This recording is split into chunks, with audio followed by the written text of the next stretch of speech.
Morning everyone. Start करते हैं आज की करंट अफेयर्स की वीडियो और आज है 11 अप्रैल और बात करेंगे आज की इंपॉर्टेंट करंट अफेयर की। यदि आप एसएससी, बैंक, रेलवे, यूपीएससी या किसी भी कंपटीशन एग्जाम की तैयारी कर रहे हैं तो आपके लिए ये वीडियो बहुत ही इंपॉर्टेंट होगी। बात करेंगे पहले क्वेश्चन की। पहला सवाल है 11 अप्रैल को निम्नलिखित में से कौन सा दिवस मनाया जाता है। पहला ऑप्शन है विश्व स्वास्थ्य दिवस, बी ऑप्शन है विश्व होम्योपैथी दिवस, या जलियांवाला बाग नरसंहार दिवस, या राष्ट्रीय सुरक्षित मातृत्व दिवस। तो यहाँ पर इसका करेक्ट आंसर है राष्ट्रीय सुरक्षित मातृत्व दिवस। जिंदगी की पहली शिक्षक माँ, जिंदगी की पहली मित्र माँ और जिंदगी भी माँ, क्योंकि जिंदगी देने वाली भी माँ। तो बिल्कुल सही बात है भाई, इसीलिए हर साल हम यहाँ पर राष्ट्रीय सुरक्षित मातृत्व दिवस के रूप में मनाते हैं। तो चलिए चलते हैं अगला सवाल। हाल ही में भारत के सर्वोच्च न्यायालय ने कौन सा पोर्टल लॉन्च किया है। Supreme court portal for assistant in courts efficiency, दूसरा है supreme court centre for development of telematics, तीसरा है विदेश संचार निगम लिमिटेड और चौथा है महानगर टेलीफोन निगम लिमिटेड। तो यहाँ पर इसका करेक्ट आंसर है supreme court portal for assistant and courts efficiency. Bharat के मुख्य न्यायाधीश एस ए बोबडे ने इसे हाइब्रिड सिस्टम और मानव बुद्धिमत्ता और मशीन लर्निंग के एक सही मिश्रण के तौर पर वर्णित किया, जो मानव बुद्धि के साथ जोड़ा गया है। मुख्य न्यायाधीश बोबडे ने इस तथ्य पर जोर दिया कि कृत्रिम बुद्धिमत्ता एआई, आर्टिफिशियल इंटेलिजेंस अदालत में निर्णय लेने में कोई भूमिका नहीं निभाएगा। भारत के सर्वोच्च न्यायालय ने 6 अप्रैल 2021 को पहला आर्टिफिशियल इंटेलिजेंस संचालित अनुसंधान portal supreme court portal for assistant in courts efficiency SUPACE launch किया है। अब आगे बढ़ें तो देखिएगा, ये हैं हमारे चीफ जस्टिस ऑफ इंडिया, याद रखना। और SUPACE इसका फुल फॉर्म है supreme court portal for assistant and courts efficiency, याद रखना। और ऑनरेबल श्री जस्टिस शरद अरविंद बोबडे जो हैं उन्होंने इसको लॉन्च किया है। आगे बढ़ते हैं। हाल ही में प्रधानमंत्री नरेंद्र मोदी जी ने 11 से 14 अप्रैल तक कौन से उत्सव मनाने की बात कही है। भगोरिया उत्सव, टीका उत्सव, काकसार दिवस या लारूकाज दिवस। तो बात करते हैं यहाँ पर करेक्ट आंसर है टीका उत्सव। देश में कोरोना वायरस के नए मामलों में लगातार बढ़ोतरी हो रही है, तो प्रधानमंत्री नरेंद्र मोदी जी ने 8 अप्रैल 2021 को कोरोना वायरस महामारी और वैक्सीनेशन की स्थिति को लेकर राज्यों के मुख्यमंत्रियों के साथ बैठक की। प्रधानमंत्री ने बैठकों को संबोधित करते हुए 11 अप्रैल से 14 अप्रैल के बीच देश भर में टीका उत्सव मनाने और ज़्यादा से ज़्यादा लोगों को वैक्सीनेशन लगाने को कहा। पीएम ने कहा कि दुनिया भर में रात्रि कर्फ्यू को स्वीकार किया गया है, इसे अब हम नाइट कर्फ्यू, कोरोना कर्फ्यू के नाम से याद रखना चाहिए। वहीं उन्होंने कहा कि कोरोना से रोकथाम के लिए माइक्रो कंटेनमेंट जोन पर फोकस जरूरी है। प्रधानमंत्री ने कहा कि इस बार हमारे पास कोरोना से लड़ने के लिए सभी उपाय मौजूद हैं, अब तो वैक्सीन भी है। अब ये देखिएगा, ये है कोरोना का रूप और यहाँ पर आप देख पा रहे हैं आरएनए से ये बना हुआ है। और बात करते हैं लिपिड, वाइलेयर मेम्ब्रेन भी इसके अंदर पाई जाती है। चलिए, आरबीआई की रेपो रेट दर कितने प्रतिशत है। तो 4%, 5%, 6%, 10%। तो भारतीय रिजर्व बैंक का लोगो आपको दिख रहा होगा। आपको पता होगा 1935 में इसको इस्टेब्लिश किया गया है और अभी इसके शशिकांत दास जी जो हैं गवर्नर हैं।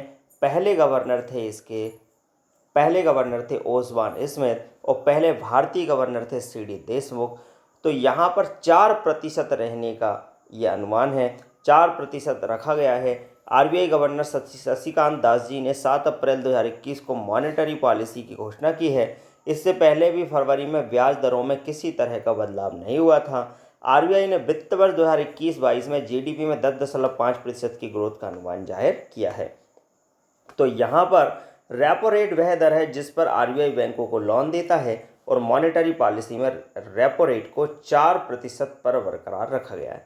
तो देखिएगा, आज का आपका प्रश्न है कि 7 अप्रैल को कौन सा दिवस मनाया जाता है और 7 अप्रैल को यह दिवस क्यों मनाते हैं, इसके पीछे के रीजन क्या है। इससे पहले वाले वीडियो में मैं डिस्कस भी किया हूँ, आपको कमेंट बॉक्स में कमेंट करके बताना है।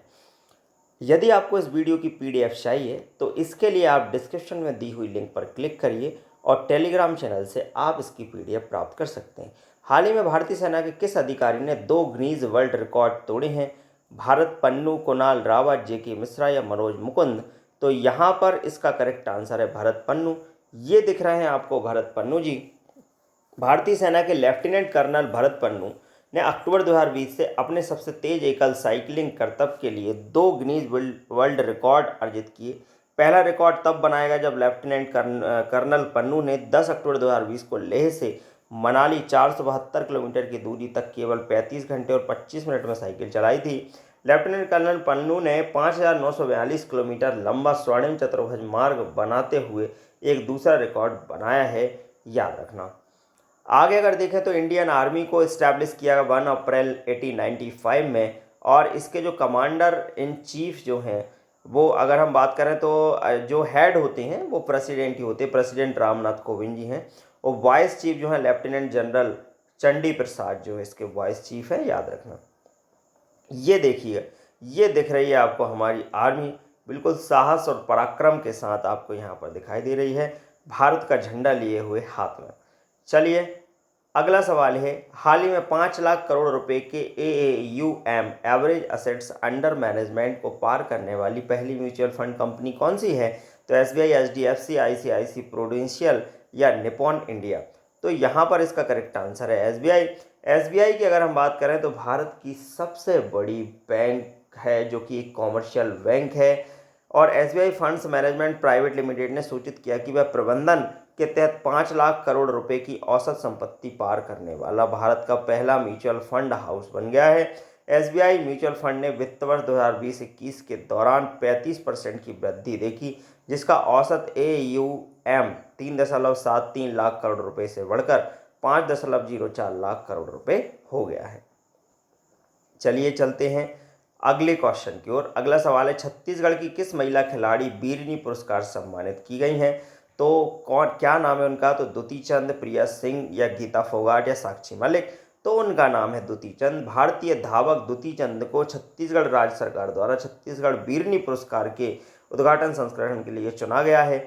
यह पुरस्कार जो खेल सहित विभिन्न क्षेत्रों में भारतीय महिलाओं के योगदान को मान्यता देता है, 14 अप्रैल 2021 को वर्चुअली ये दिया जाएगा। ओडिशा धावक 2019 में इटली में आयोजित वर्ल्ड यूनिवर्सिटी गेम्स में स्वर्ण पदक जीतने वाली पहली भारतीय महिला बनी है। वह 2018 जकार्ता एशियाई खेलों में 100 और 200 मीटर में रजत पदक जीतने वाली। इसके अलावा दुती ने 100 मीटर में 11.22 सेकंड का राष्ट्रीय रिकॉर्ड भी बनाया है। 9 अप्रैल 2021 को ओडिशा इतिहास पुस्तक का हिंदी अनुवाद का विमोचन निम्न में से किसने किया? रामनाथ कोविंद जी ने, नरेंद्र मोदी जी ने, रमेश पोखरियाल जी ने या नवीन पटनायक ने? तो करेक्ट आंसर है नरेंद्र मोदी जी ने। कैपिटल है ओडिशा की भुवनेश्वर, चीफ मिनिस्टर है नवीन पटनायक, डिस्ट्रिक्ट टोटल 30 हैं और गवर्नर है यहाँ के गणेशी लाल, याद रखना। साइड में आपको ये दिख रहा है हमारा उड़ीसा। आगे अगर हम बढ़ते हैं तो बात करें 10 अप्रैल 2021 को निम्न में से किसके द्वारा ऑनलाइन विवाद समाधान पुस्तक को लॉन्च किया गया है? NGT, नीति आयोग, आयकर अपीलीय न्यायाधिकरण या केंद्रीय प्रशासनिक न्यायाधिकरण? तो यहाँ पर इसका करेक्ट आंसर है नीति आयोग। तो बात करते हैं नीति आयोग की, तो national institution for transforming India आयोग इसका फुल फॉर्म है, और ये इसका फॉर्मेशन हुआ था 1 जनवरी 2015 में। इसका हेडक्वार्टर न्यू दिल्ली में है। इस्टेब्लिश हुआ था prime minister Narendra Modi after having dissolve the planning commission, जो कि आपको पता होगा 1950 में बना था, और फिर इसको डिजॉल्व करके इसकी जगह पे बना दिया नीति आयोग, जिसके चेयरपर्सन होते हैं PM नरेंद्र मोदी जी। हाल ही में भारतीय विमानपत्तन प्राधिकरण AAI का अध्यक्ष पद निम्नलिखित में से किसने संभाला है? तो बताना है आपको इसका करेक्ट आंसर। सुजीव कुमार, अरुणा सुंदरराजन, आदित्य कुमार आनंद, अजीत वसंत? तो यहाँ पर एयरपोर्ट अथॉरिटी ऑफ इंडिया के जो डायरेक्टर जनरल बन गए वो उनका नाम है सुजीव कुमार, ये आपको दिख रहे हैं सुजीव कुमार, तो याद रखना। आगे बढ़ते हैं तो अगर हम बात करें AAI की, तो इसका हेडक्वार्टर न्यू दिल्ली में है।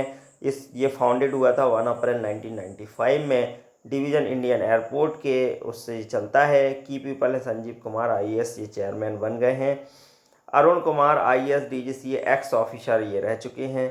अब बात करते हैं आगे अगले सवाल की। सरकार ने किस महाकवि की तपस्थली को मौजूदा नाम महमूदपुर को बदलकर परासौली करने की मंजूरी दे दी है? सूरदास, कालिदास, विद्यापति, जयदेव?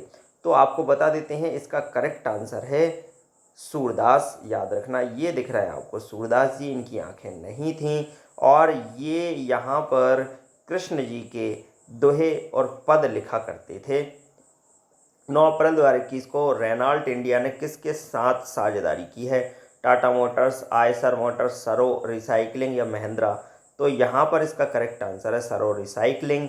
याद रखना, मोस्ट इंपॉर्टेंट क्वेश्चन हो सकता है। आगे बढ़ते हैं तो केंद्रीय शिक्षा मंत्री रमेश पोखरियाल ने लॉन्च किया है नैनो स्नीपर। याद रखना, केंद्रीय शिक्षा मंत्री रमेश पोखरियाल निशंक ने दुनिया का पहला माइक्रो सेंसर आधारित विस्फोटक ट्रेस डिटेक्टर ईटीडी लॉन्च किया, जिसे नैनो स्नीफर कहा गया। ईटीडी को नैनो स्नीफ टेक्नोलॉजी एक आईआईटी बॉम्बे इनक्यूबेटेड स्टार्टअप द्वारा विकसित किया गया है। इसका विपणन पूर्व आईआईटी दिल्ली के स्टार्टअप क्रिटिकल सॉल्यूशंस के स्पिन ऑफ विहंत टेक्नोलॉजीज द्वारा किया जा रहा है। तो एक मोस्ट इंपॉर्टेंट जानकारी थी जो हमने आपको यहाँ पर प्रोवाइड की है। याद रखना, अब ये था हमारे वीडियो का अंत। अगर आपको वीडियो अच्छा लगा हो तो वीडियो को लाइक और शेयर ज़रूर करें। यदि आप पर्टिकुलर किसी टॉपिक पर वीडियो चाहते हैं तो कमेंट बॉक्स में कमेंट करके बता सकते हैं। आज के लिए इतना ही। Thank you very much.